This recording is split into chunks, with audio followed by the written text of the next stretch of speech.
screen. It's playing much that it doesn't start spinning because that means I'm not on my live. I just thought I'd come in. I've just been having another type of scan on my hip and my leg and just seeing what's happening there after my fall a while back, if you remember. I'm just going to turn you around and just quickly my coffee bean, and they're just out in the sun. They've been out for a couple of weeks now. It's good to leave them out a fair while, and then when you rub them together it will take that hull off, and you will see that you end up with the green Arabica bean once you take that hull off, and then after that you roast it and you've got your own coffee to grind. There's a couple of batches here, so I've got this one and this one are from this year's batch, and this one is still from last year's batch. So not a big coffee drinker, but I do like one a day, and if you were drinking more coffee you'd have more coffee trees. And here is my trying to do peas and mung beans. So yeah, I'm heading down recording. It says it's recording. This is my system. I'm going to get rid of this system. It's no good. A little bit better, but these are my coffee beans. I have them. These are my peas. I am walking around and yeah, magnolia. Look. Thank you, my sis. This is what I got from Karen, and it's going to be amazing. It's Star Wars. I forgot to give her there's your dandelion. There's your dandelion. It's sitting there. Anyway, a couple of dandelions. And I'm just going down and around. Don't fall down the stairs, otherwise I'll be in for it. The garden's looking really lovely, and of course there's more limes to be had for everyone.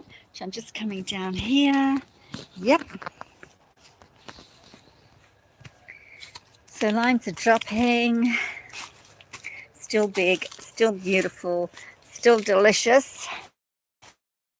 And looks like some of these need a bit more water down here, or they've had too much. See how that's dying off? I don't know what's happening there.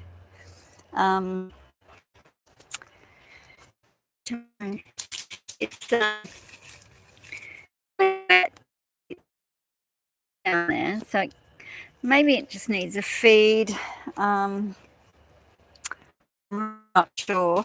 This path has to be got things on at the moment.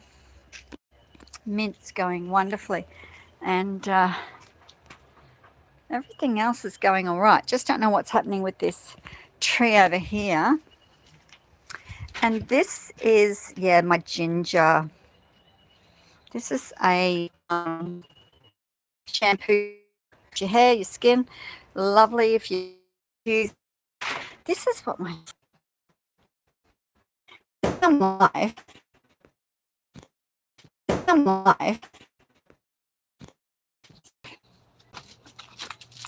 Not sure if I am live. My leg and my knee have been playing a bit, but that's okay. Just heading out into the garden with my orgy, and I'm going to put you somewhere.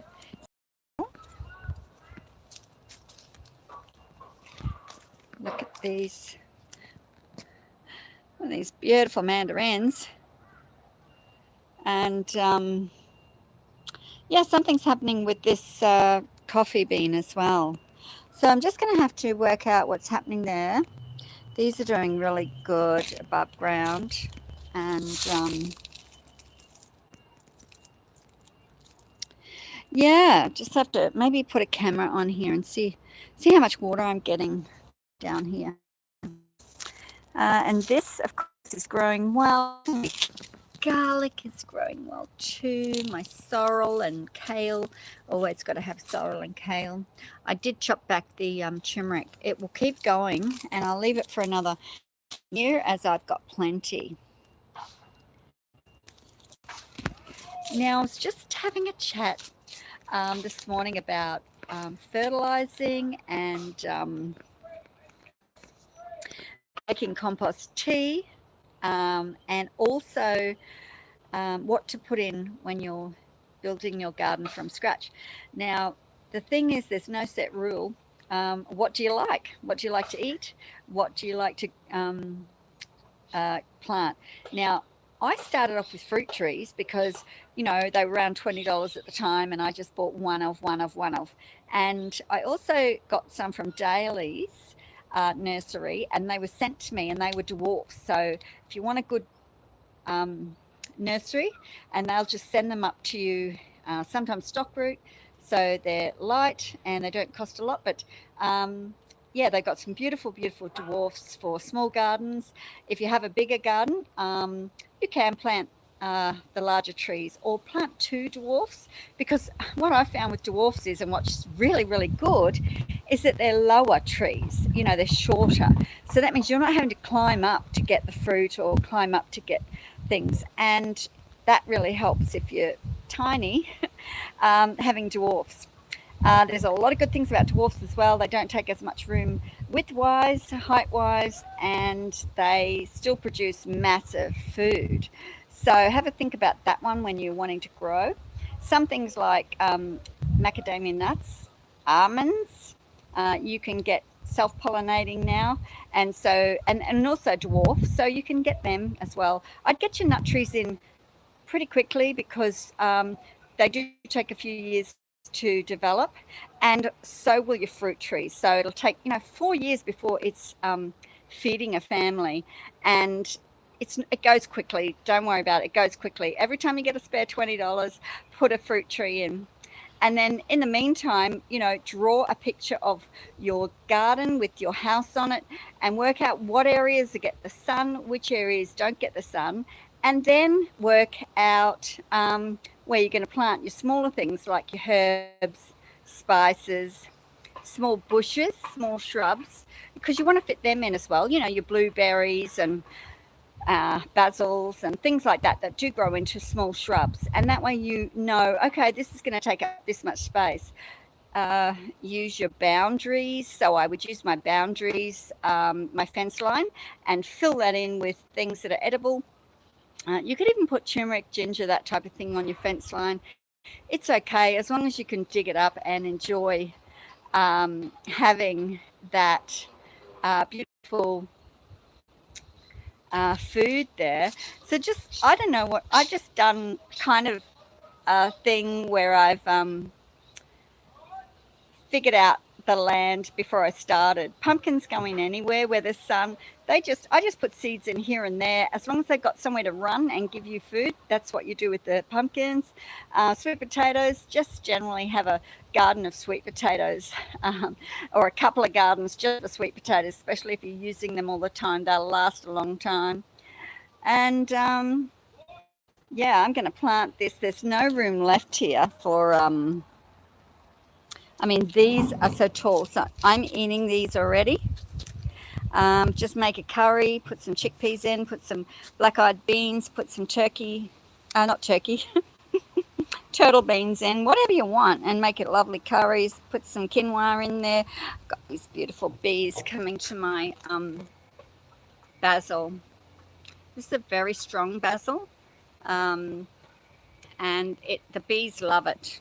So, and my dandelions, make sure you get the good ones. Have a look at my YouTube one on dandelions, and I'll talk about what sort of dandelions to grow. If the whole plant is edible, it's pretty good, but some of them are poisonous. Chicory, which I love. So I'm not going to show you much today.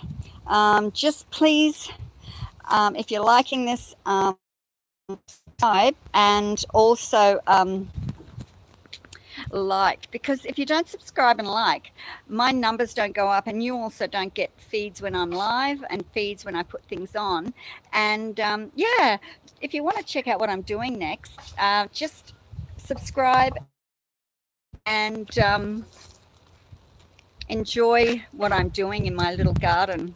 Yeah, so for any of you backyard gardeners, get barefoot, get out there, start planting, enjoy one tree at a time. You know, buy one tree, learn what it needs, learn what nutrients it needs, learn what, you know, chip bark everything. 4 inches of chip bark is enough. Don't go over 4 inches, but make sure you're putting the chip bark out to the root line of all your trees. So when it's small, you don't have to go too far. Just don't put it near the stem of the tree. Put it out a few inches from the stem, and that should be pretty good. But mulch, mulch, mulch. Mulching is the thing for trees. You can never get enough mulch. I don't have any grass growing in my yard now because it's all paths and mulch. So I've worked out where I walked. A couple of the places I actually changed the path because I actually didn't walk there. So I just filled it in with chip bark and moved the path to a different spot. If you can work it out straight away, you will, because you'll always be walking similar routes from where your door is to where you want to plant things. So it just evolves. It's an evolving, happening thing. And it's you and full moon and thunder. So just enjoy. I've got to go because I've got to get back to another scan now and have a drink of water. I'll put this in the ground somewhere. I'll just work out a place for the beautiful thing. Thank you so much, Nola. Bye. See you soon. That was a quick summary for those who want to do a garden bed. In their garden. Any type of gardening is great. Just try to do it. Do it now, you know. Each time you've got a spare bit of money, put it into it. I mean, I'm kind of addicted. You'll know that, but you don't have to become a slave to your garden. Within a few years, it starts cutting its weeds out. Any weeds you've got left, you use for fertilizer, and you use for making teas, and you use it in your compost, and you're using all that. So honestly, you're not wasting anything much unless it's nut grass. And then, yeah, none of us want to discuss nut grass. Ciao for now. Bye.